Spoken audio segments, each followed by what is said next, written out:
ዓለም እየጠበቀው ያለው የኢራንና የአሜሪካ ፍጥጫ ወደ አዲስ ምዕራፍ ተሸጋግሯል። ፕሬዝዳንት መሱድ ፔሽኪያን ዋሽንግተንን ያስደነገጠና ለድርድር የተቀመጡ ቅድመ ሁኔታዎችን የቀየረ ጠንከር ያለ መግለጫ ሰጥተዋል።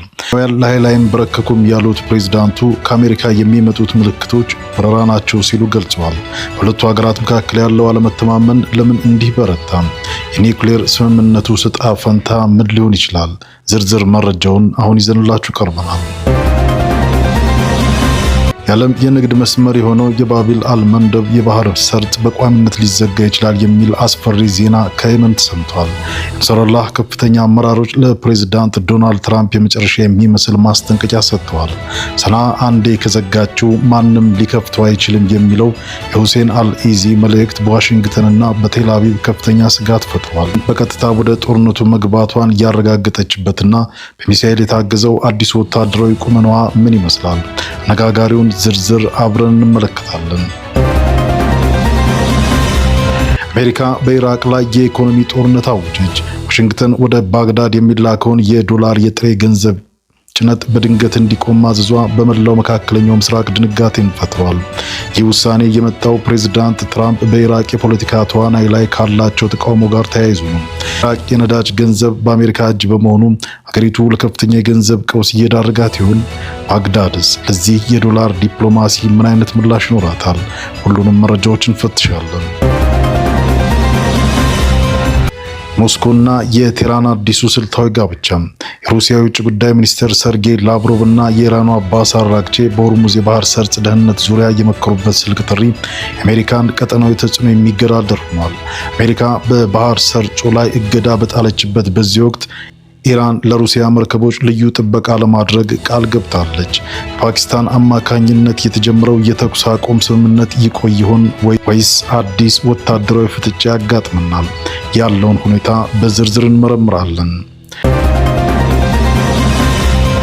ፍትህ ወይስ ፖለቲካዊ አድሎ? የብሪታንያ መንግስት በቪዛ ፖሊሲው ላይ ለምን ከፍተኛ ትችት እየቀረበበት ነው? ታዋቂው ዳኢ ዶክተር ዛኪር ናይክ እና ሌሎች የእስልምና ሊቃውንት ወደ ሀገር እንዳይገቡ ሲታገዱ፣ በአንጻሩ ቁርአንን በማቃጠል የምትታወቀው ቫላንቲና ጎሜዝ በለንደን ሰልፍ እንደምትገኝ መፍቀዱ ሙስሊሙን ማህበረሰብ አስቆጥቷል። ከመንግስት በስተጀርባ ያለው የሎቢ ተጽዕኖ ምንድን ነው?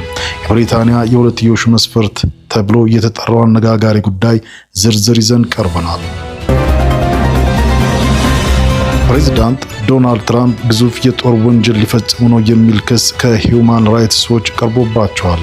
ትራምፕ ስምምነት ካልተደረሰ የኢራንን ድልድዮችና የኃይል ማመንጫዎች መታለው ማለታቸው ዓለም አቀፍ ሕግ የሲቪል መሰረተ ልማቶችን ኢላማ ማድረግ ስለሚከለክለው ከፍተኛ ክርክር አስነስቷል።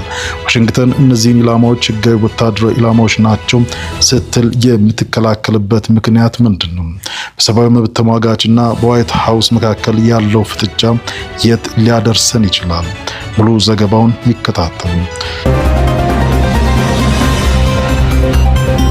የኢራኑ ፕሬዝዳንት መሱድ ፔሽኪያን ከዩናይትድ ስቴትስ ጋር ሊኖር ስለሚችለው ዲፕሎማሲያዊ ግንኙነትና በሁለቱ ሀገራት መካከል ስላለው አለመተማመን ጠንከር ያለ ማስጠንቀቂያ ሰጥተዋል። ፕሬዝዳንቱ ትርጉም ያለው ውይይት ለማድረግ ቀደም ሲል የተገቡ ቃሎችንና ስምምነቶችን ማክበር መሰረታዊ ቅድመ ሁኔታ መሆኑን አሳስበዋል።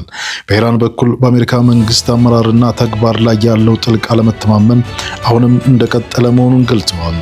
ከአሜሪካው ባለስልጣናት የሚመጡ ገንቢ ያልሆኑና እርስ በርሱ የሚጋጩ ምልክቶች ለኢራን የሚልኩት መልእክት መራራ መሆኑን ፕሬዝዳንቱ ገልጸው ይህም አሜሪካ የኢራንን እጅ ለመጠምዘዝ እንደምትፈልግ ማሳያ ነው ብለዋል። ፕሬዝዳንት ፔሽኪያን ንግግራቸውን ሲያጠቃልሉ ኢራናውያን ለኃይል አይንበረከኩም በማለት ሀገራቸው ለሚሰነዘርባት ማንኛውም ጫና እንደማትሸነፍ በድጋሚ አረጋግጠዋል። ይህ መግለጫ በሁለቱ ሀገራት መካከል ያለውን የኒውክሌር ስምምነትና ማዕቀቦች ውጥረት ባለበት ወቅት የተሰጠ ሲሆን ኢራን ለድርድር ዝግጁ ብትሆንም ክብሯንና ጥቅሟን እንደማታስደፍር ያሳየ ነው ተብሏል። የየመኑ አንሳራላ የባቢል አልመንደብን ባህር ሰርጥ ለመዝጋት ማስጠንቀቂያ ሰጥቷል። የየመኑ አንሳራላ ሁቲ ንቅናቄ ከፍተኛ አመራሮች የአሜሪካው ፕሬዝዳንት ዶናልድ ትራምፕ ቀስቃሽ ውሳኔዎችን ከማሳለፍ እንዲቆጠብና የሙስሊም ሀገራትን መብት እንዲያከብሩ በማሳሰብ አስፈላጊ ሆኖ ከተገኘም ስትራቴጂካዊ የሆነውን የባቢል አልመንደብን የባህር ሰርጥ በቋሚነት እንደሚዘጉ አስጠንቅቀዋል። አንሳራላ ከፍተኛ ባለስልጣን የሆኑት ሁሴን አልኢዚ በኤክስ ገጻቸው ላይ ባሰፈሩት መልእክት ሰንዓ የባቢል አልመንደብን የባህር የባህር ሰርጥ ለመዝጋት ውሳኔ ካሳለፈች ማንም ሊከፍቱ አይችልም ሲሉ አስገንዝበዋል። አልኢዚ አክለውም ትራምፕና ተባባሪዎቻቸው ሰላምን የሚያደናቅፉና ፖሊሲዎቻቸውን እንዲያቆሙና ለዓለም አቀፉ ማህበረሰብ እንዲሁም ለሙስሊሙ ኡማ የሚገባውን ክብር እንዲሰጡ አሳስበዋል። የየመን መከላከያ ሚኒስትር ብርጋዴር ጄኔራል መሐመድ ኢቲፊም በኩላቸው የየመን የታጠቁ ኃይሎች በማንኛውም የጥቃት እርምጃ ላይ ተገቢውን ምላሽ ለመስጠት በከፍተኛ የዝግጁነት ደረጃ ላይ እንደሚገኙ ገልጸዋል። ሚኒስቴሩ በቅርቡ በአሜሪካና በእስራኤል ጥምረት በኢራን ላይ የተፈጸመውን ጥቃት በመጥቀስ ይህ እርምጃ የመቋቋሚያ ግንባር አባላት መካከል ያለውን አንድነትና ወታደራዊ ውጤታማነት ይበልጥ እንዳጠናከረው ተናግረዋል። ባለፈው መጋቢት 28 ቀን የየመን የታጠቁ ኃይሎች በእስራኤል ቁጥጥር ስር ባሉ ደቡባዊ ግዛቶች የሚገኙ ወታደራዊ ኢላማዎችን በፕላስቲክ ሚሳኤል መምታታቸውን ማስታወቃቸው ይታወሳል። ይህ እርምጃም የመን ከኢራን፣ ከሊባኖስ፣ ከኢራቅና ከፍልስጤም ጎን በመቆም በጦርነቱ በቀጥታ ጣልቃ መግባቷን የሚያረጋግጥ መሆኑን ወታደራዊ መግለጫው አመላክቷል።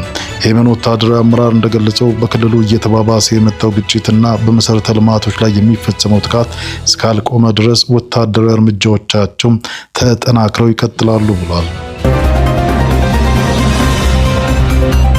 ዋሽንግተን ወደ ኢራቅ የሚላከውን ዶላር እንዲቆም አዛለች።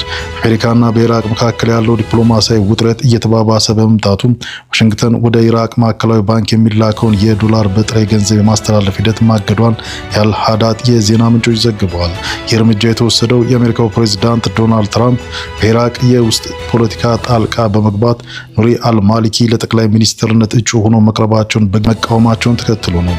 የኢራቅ የነዳጅ ሽያጭ ገቢ በቀጥታ ወደ አሜሪካ የግምጃ ቤት ሚኒስቴር የሚገባ በመሆኑ ዋሽንግተን ይህንን ገንዘብ ወደ ባግዳድ የማስተላለፍ ስልጣን አላት።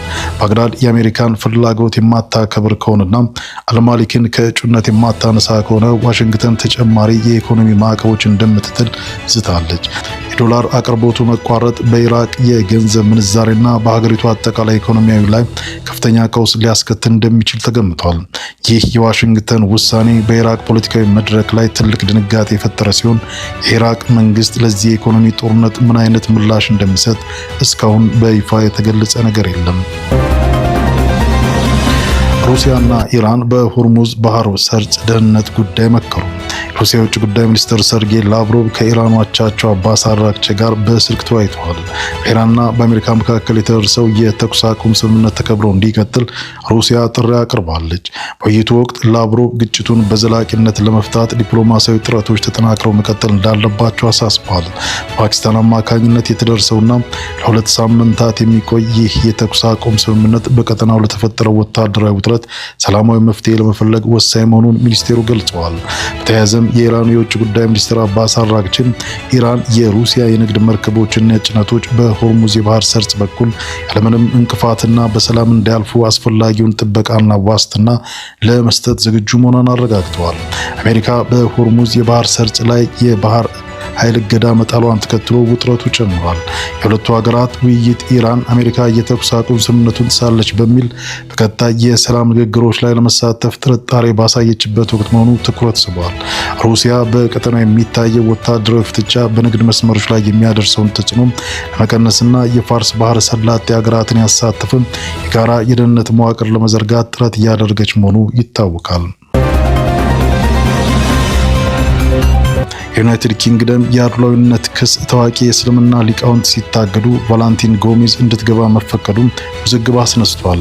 በብሪታንያ መንግስት የቪዛ ፖሊሲ ላይ ከፍተኛ የአድሏዊነትና የሁለትዮሽ መስፈርት ክስ እየቀረበ ነው። የሀገሪቱ የሀገር ውስጥ ሚኒስቴር በርካታ ታዋቂ የእስልምና ሃይማኖት ምሁራንና ሊቃውንትን ወደ ሀገር እንዳይገቡ ሲያግድ፣ በአንጻሩ ቁርአንን በማቃጠልና ጸረ እስልምና ንግግሮች የምትታወቀው ቫላንቲን ጎሜዝ በለንደን በሚካሄድ ሰልፍ ላይ እንድትገኝ መፍቀዱ ቁጣን ቀስቅሷል። የብሪታንያ መንግስት ባለፉት ዓመታት ተቀባይነት የሌለው ባህሪና ሽብርተኝነት ማበረታታት በሚሉ ምክንያቶች ዩሱፍ አልቃርዳዊ በ2008 ታዋቂ ግብፃዊ ቃሪ ምሁር ለሕክምና ወደ ብሪታንያ ለመግባት ያደረጉትን ጥያቄ ውድቅ አድርጓል። ምክንያቱም ደግሞ የፍልስጤም ተቃውሞን ደግፈዋል በሚል ነበር። ዶክተር ዛኪር ናይክ በ2010 በወቅቱ የሀገር ውስጥ ሚኒስቴር በነበሩት ቴሬዛ ሜይ ተገቢ ያልሆነ ባህሪ በማሳየት በሚል እገዳ ተጥሎባቸዋል። ኡስማን ኢብን ፋሩቅ 2025 በአሜሪካ የሚኖረው ሰባኪ በጦርነት ወቅት ስለሚወሰዱ ምርኮኞችና ስለ ኤልጂቢቲኪው ማህበረሰብ የተናገራቸው ንግግሮች ዝቅ የሚያደርጉ ናቸው በሚል እገዳ ተጥሎበታል። ዶክተር ሻዲ አልመስሪ በ2026 የሀገር ውስጥ ሚኒስትር ሻባና መሐሙድ ለንደን ሊያደርጉት የነበረውን ጉብኝት አግዷል። ምክንያቱ ደግሞ ከጥቅምት 7ቱ ጥቃት በኋላ የእስራኤልን ወረራ በመቃወም ያደረጉትን ንግግር ሽብርን መደገፍ ተብሎ በመተርጎሙ ነው። የቫላንቲና ጎሜዝ መምጣትና የሎቢ ተጽዕኖ ይህ ሁሉ እገዳ ባለበት ወቅት ግንቦት 16 በለንደን በሚካሄደው የቶሚ ሮቢንሰን የጥላቻ ሰልፍ ላይ እንድትገኝ ለቫላንቲኖ ጎሜዝ ፍቃድ መስጠቱ ለትችት ዳርጎታል። ትራምፕ ግዙፍ የጦር ወንጀል እንደሚፈጽሙ እየዛቱ ነው። ሂውማን ራይትስ ዎች የቀድሞ ኃላፊ የአሜሪካው ፕሬዝዳንት ዶናልድ ትራምፕ ከኢራን ጋር ይደረጋል ተብሎ ለሚጠበቅ ሁለተኛ ዙር ድርድር ልዑካቸውን መላካቸውን በገለጹበት የትናንቱ የማህበራዊ ሚዲያ ልጥፋቸው ስምምነት ላይ ካልተደረሰ የኢራንን የኃይል ማመንጫና ድልድዮች እንደሚመቱ በድጋሚ ዝተዋል። ዓለም አቀፉ የሰብአዊ መብቶች ተቋም ሂውማን ራይትስ ዎች የቀድሞ ኃላፊ የሆኑት ኬንት ሮዝ ይህ የፕሬዝዳንቱ ዛቻ እንደ ጦር ወንጀል ሊቆጠር እንደሚችል ለቢቢሲ ተናግረዋል። ትራምፕ ግዙፍ የጦር ወንጀል እንደሚፈጽሙ እየዛቱ ነው ያሉት የቀድሞ ኃላፊ ሲቪል መሰረተ ልማቶች ላይ ጥቃት መፈጸም በዓለም አቀፍ ሕግ የተከለከለ መሆኑን አስረድተዋል። ትራምፕ ዓለም አቀፍ የሰብአዊነት ሕጎችን እንደማይከተል ሊናገር ይችላል። የአሜሪካ መንግስትና የተቀረው ዓለም ግን ይከታተሉታል። የሰብአዊነት ሕግ እንደ ኃይል ማመንጫዎችና ድልድዮች ያሉ የሲቪል ቁሶችን ኢላማ ማድረግን ይከለክላል ብለዋል። እንደ ሮዝ ገለጻ ትራምፕ ድልድዮቹና የኃይል ማመንጫዎች በወታደሮችን ጥቅም ላይ ስለሚውሉ ሁለት አይነት ጥቅም ያላቸው ክሶች ናቸው የሚል መከራከሪያ ሊያቀርቡ ይችላሉ። ይህ ግን ክርክሩን ለመቋጨት በቂ እንዳልሆነ ጠቅሰዋል።